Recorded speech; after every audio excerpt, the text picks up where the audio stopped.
G10 class. Radical equations. An equation in which an expression is written under the radical sign. What a radical sign? ये जो हमारे पास square root है, this is called as a radical sign. Radical equation की एक और definition भी हम करते हैं कि when a variable occurs under a radical sign, the equation is called a radical equation. हमारे पास टाइप 1 है ax plus B whole square root. ये ऐसी टाइप है जिसमें रेडिकल के इनसाइड ये जो इसे हम क्या कहते हैं, radicand. This is our radicand. Radicand linear expression होगा, ओके, जिसमें x की हाईएस्ट पावर होगी 1 और इसके साथ हमारे पास होगा स्क्वायर रूट. ठीक, रेडिकल में जो एक्सप्रेशन मौजूद होगा या जो रेडिकेंट है वो लीनियर होगा, is equal to C X plus D. ये भी इन्होंने लीनियर एक्सप्रेशन आपको दिया है. 3 and 4 radical equations. Equations in which algebraic expressions for the variable occurs under the radical sign known as radical equations. इनको आप 7th चैप्टर में deal कर चुके हैं, 9th में. Now here comes the extraneous roots. जब हम रेडिकल इक्वेशन से डील करते हैं, we come across extraneous roots.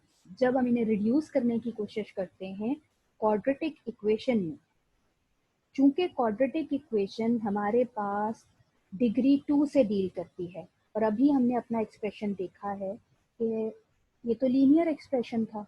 जब हम इसे स्क्वायर करेंगे तो डेफिनेटली क्वाड्रेटिक बनेगी. अब जब क्वाड्रेटिक बनी तो फिर तो आएंगी 2 रूट्स. हमने कहा है कि इक्वेशन की डिग्री बताती है कि इसकी रूट्स कितनी होंगी. अब इक्वेशन की डिग्री है 1, रूट्स आ गई हैं 2, तो डेफिनेटली उसमें से एक रूट आपकी वो फुलफिल करेगी वैल्यू को और दूसरी आपकी फुलफिल नहीं करेगी. एंड ये भी हो सकता है कि दोनों फुलफिल करें.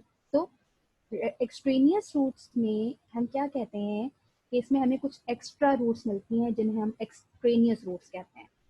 The value of the variable obtained on solving a radical equation which does not satisfy the original equation is known as extraneous root of that equation. We have question number 3 in exercise 1.4. Given that 4x equals to 13x plus 14 whole square root minus 3. We mark it as equation number 1. Then minus 3 को लेकर आए हम equation के left hand side पर. 4x plus 3 equals to square root of 13x plus 14. इस type को deal करने का तरीका क्या होगा कि तमाम एक्सप्रेशन जो रेडिकल साइन से बाहर हैं उन्हें इक्वेशन के एक तरफ ले आया जाए, चाहे हम लेफ्ट साइड पर लिख लें या राइट साइड पर लिख लें, और रेडिकल एक्सप्रेशन को इक्वेशन के एक तरफ रहने दिया जाए. जैसा कि यहाँ पर हमने जो रेडिकल एक्सप्रेशन था उसको हमने लिखा इक्वेशन के राइट हैंड साइड पर और 4x plus 3 इसको हमने लिख लिया इक्वेशन के लेफ्ट हैंड साइड पर. अब क्या करेंगे? अब हम कर सकते हैं स्क्वायरिंग. स्क्वायर करने से square root sign cancel out हो गया स्क्वायर से. यहाँ पर a plus B whole square का फॉर्मूला अप्लाई हुआ. 16x square 3 square 9 plus 2 into A B that is 24x. हमने रेडिकल एक्सप्रेशन को सेपरेट क्यों किया है? अपनी कन्वीनियंस के लिए. इसलिए कि अगर इसी फॉर्म में आप इसको स्क्वायर कर देंगे, आपके पास क्या आएगा? A square plus b square minus 2ab. अब जो माइनस 2ab है उसमें ये रेडिकल एक्सप्रेशन दोबारा आ जाएगा. आपको इस रेडिकल एक्सप्रेशन को ख़त्म करने के लिए अगेन स्क्वायरिंग करनी पड़ेगी. इसलिए हम क्या करते हैं? हमारा सबसे पहला स्टेप, तमाम रेडिकल फ्री एक्सप्रेशंस को इक्वेशन के एक तरफ रख लें और रेडिकल एक्सप्रेशन को इक्वेशन के एक तरफ रखते हैं। जैसे इस केस में राइट हैंड साइड पर रखा और लेफ्ट हैंड साइड पर सारे रेडिकल फ्री एक्सप्रेशन हमने रख लिए फॉर द टाइप 1। अब स्क्वायर कर दिया, स्क्वायर करने से स्क्वायर रूट साइन खत्म। हमें करना क्या था, इसको रेडिकल फ्री इक्वेशन बनाना था जिसमें रेडिकल साइन मौजूद ना हो। तो ये इक्वेशन बन गई हमारे पास रेडिकल फ्री। अब हम क्या करेंगे, हमें क्वाड्रेटिक इक्वेशन सॉल्व करना आती है। इन दोनों एक्सप्रेशंस को इक्वेशन के लेफ्ट हैंड साइड पर ले जाएंगे। ले आए, सिंप्लीफाई कर दिया, 16x square plus 11x minus 5। कैसे, 24x minus 13x plus 11x, 9 minus 14 minus 5. We got 16x square plus 11x minus 5 is equal to 0. अब हमें क्या करना है, करेंगे ब्रेकिंग द मिडल टर्म। 16 को जब हम मल्टीप्लाई करते हैं -5 से तो हमारे पास सेम पेयरिंग बनती है, 16 माइनस 5 प्लस 11x। तो हमने 16x माइनस 5x रखा, 16x को लिया common, x plus 1 minus 5 common, x plus 1। We got x plus 1 and 16x minus 5। अब क्या करेंगे, प्रोडक्ट को ईच फैक्टर को इक्वल टू 0 रखेंगे। इधर 16x minus 5 equals to 0 और x plus 1 equals to 0। यहाँ पर आ गया x is equal to -1 and we got 16x equals to 5। x is equal to 5/16। अब हम चूंकि रेडिकल इक्वेशन है इसलिए पहले हम चेकिंग करेंगे x is equal to 5/16 पर।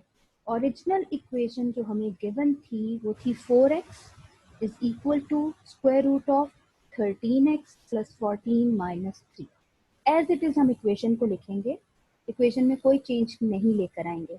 -3 को इक्वेशन के लेफ्ट हैंड साइड पर शिफ्ट नहीं करेंगे। जैसी गिवन इक्वेशन नंबर 1 थी एज इट इज हमने इक्वेशन लिख ली।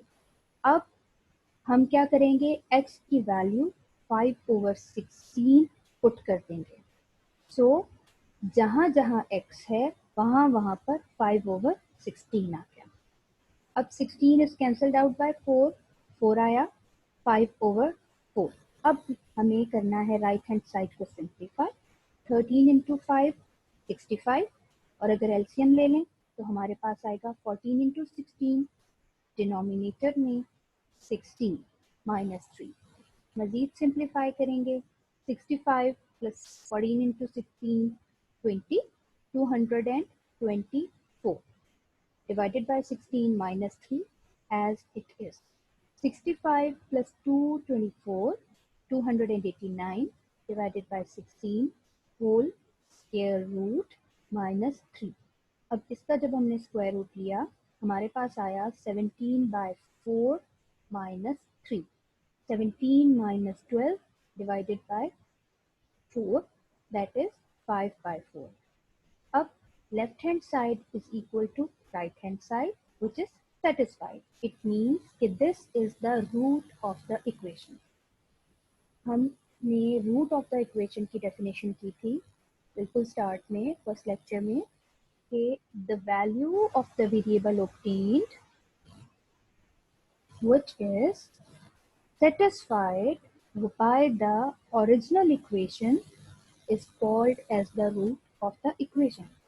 और अभी हमने की है एक्सट्रेनियस रूट की, कि value of the variable obtained which is not satisfied by the original equation is called extraneous root।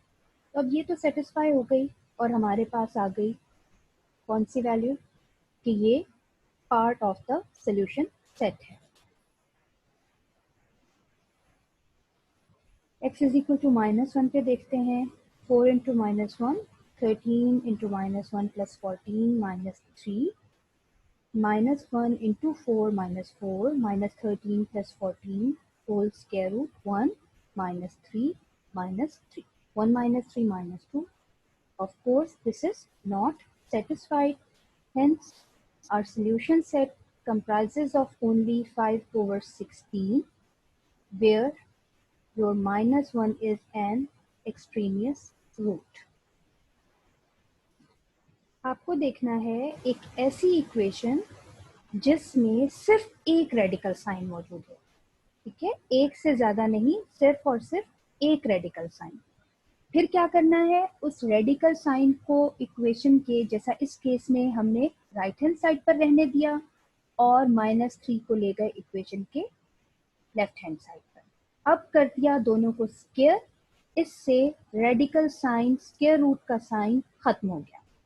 फिर हमने किया सिंप्लीफाई और हमने क्या कर दिया, x की वैल्यूज फाइंड आउट कर ली, क्योंकि ये फैक्टराइज हो सकता था, फैक्टराइज कर दिया।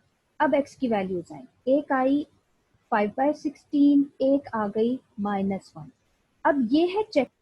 अब हमें क्या करना है, इस इक्वेशन नंबर 1 में x को रिप्लेस करना है 5/16 से। एक x यहाँ मौजूद था, एक x यहाँ मौजूद था। x को रिप्लेस किया 5/16 से, यहाँ पर आया हमारे पास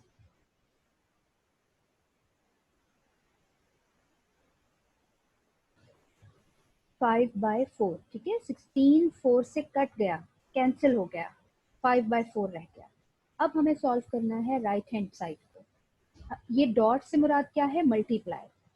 13 को मल्टीप्लाई किया 5 से, हमारे पास आया 65। इधर एक्चुअली मैंने दो स्टेप्स एक साथ ही कर दिए, 13 को 5 से मल्टीप्लाई करके 65 भी बना दिया और एलसीएम भी ले लिया। एलसीएम लेने से यहाँ पर क्या आया, 16। अब यहाँ पर चूंकि 14 डिवाइडेड बाय 1 था, इसलिए ये 16 इस 14 से मल्टीप्लाई हो गया, हमारे पास आ गया -3।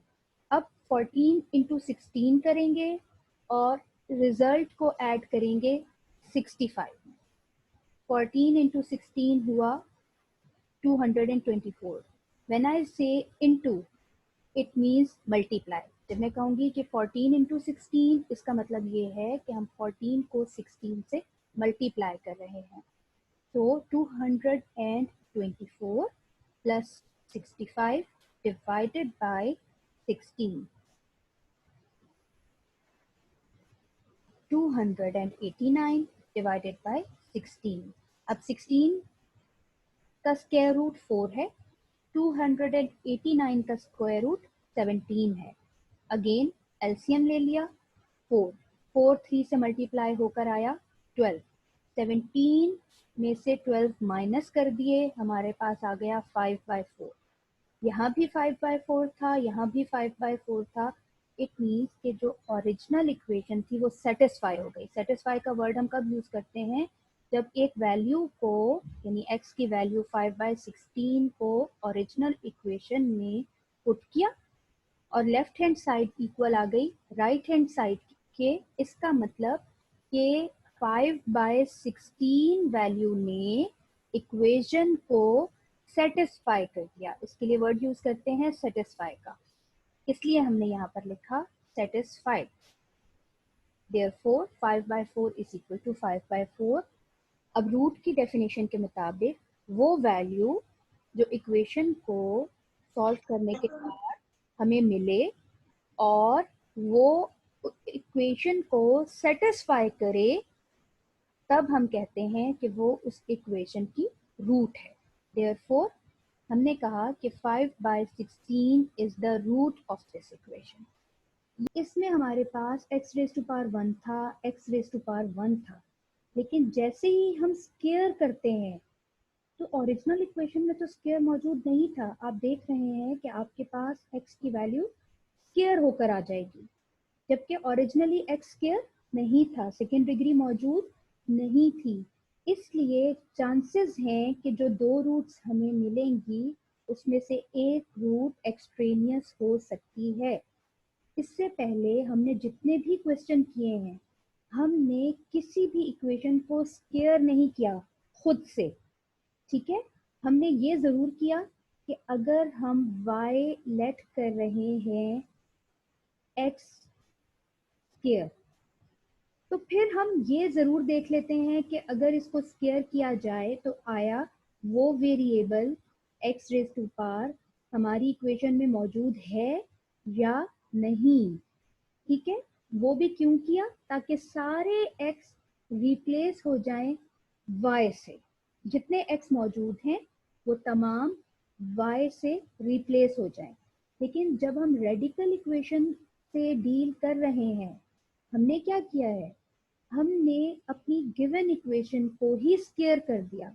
इसका मतलब हमने इसकी डिग्री चेंज कर दी। स्क्वायर करने से तो इसकी पावर मजीद बढ़ जाएगी। अगर यहाँ स्क्वायर होता ऑलरेडी, स्क्वायर करने से तो ये x रेज टू पावर 4 आ जाता।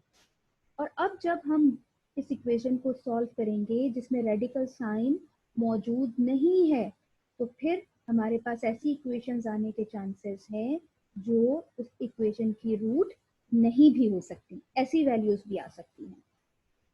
अब जहां तक चेकिंग की बात है, तो इसीलिए हम स्क्वायर करके उस इक्वेशन को चेक नहीं कर सकते, क्योंकि इक्वेशन की एक्चुअल फॉर्म या उसकी आइडेंटिटी वो तब्दील हो जाएगी। So it's a very important question कि स्टेप 4 में क्या करना है, सिर्फ ओरिजिनल इक्वेशन को यूज करना है। किसी भी एक्सप्रेशन को अपनी मर्जी से शिफ्ट नहीं करना, स्क्वायर नहीं करना, जैसी फॉर्म है एज इट इज लिखना है। और इसमें आपको प्रॉब्लम भी आ सकता है। प्रॉब्लम इस तरह से कि एक्सप्रेशन बहुत लेंथी भी हो सकता है आपके पास, और होगा जब आप ये सॉल्व करेंगे। तो स्टेप 4 में हमने क्या किया, और स्टेप 5 में हमने दूसरी रूट को चेक कर लिया, और एंड में हमने कहा कि जो 5/16 है ये हमारी रूट है। और सोल्यूशन सेट में सिर्फ वही वैल्यू लिखी जाएगी जो रूट है। जो एक्सट्रेनियस रूट है उसे हम सोल्यूशन सेट का पार्ट नहीं कहते, और सोल्यूशन सेट में रूट लिखी जाती है। Extraneous root is not the root of given equation. ये हमें मिली जरूर है, सॉल्व करते हुए सामने जरूर आई है, लेकिन ये हमारी गिवन इक्वेशन की रूट नहीं है।